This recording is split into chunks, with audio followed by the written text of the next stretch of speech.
তিন নায়িকার প্রেমিক মেগাস্টার শাকিব খান।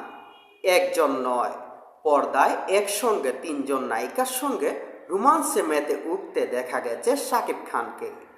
আসন্ন ঈদুল আজহায় প্রেক্ষাগৃহে মুক্তি পাবে তার নতুন সিনেমা রকস্টার।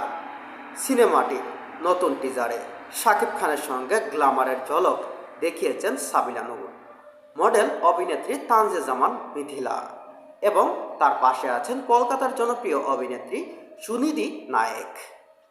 টিজারটি সামাজিক যোগাযোগ মাধ্যমে শেয়ার করে শাকিব খান লিখেছেন, আগুন যত উজ্জ্বল হয় তার অন্ধকারটা তত গভীর হয়, তবুও গভীরতম অন্ধকারের মাঝেও একটি ভালোবাসার ফুল ফুটবার পথ খুঁজে নিতে পারে।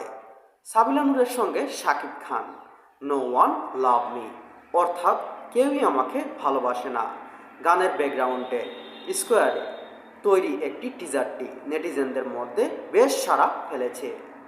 রকস্টারের মুক্তির দিন যত গনিয়ে আসছে, দর্শকদের মাঝে কৌতূহল ততই বাড়ছে।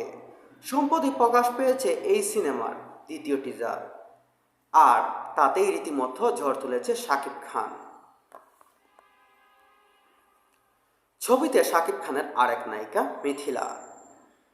তিনি ভিন্ন গড়ানা নারী চরিত্রকে ঘিরে একজন রকস্টারের জীবনের গল্প কতটা রহস্যময় হয়ে উঠতে পারে, টিজারে তারই এক ঝলক দেখিয়ে দিয়েছেন তিনি। শুধুই রোমান্স নয়, তারকা খ্যাতির ছাপ, ভেতরে আবেগ এবং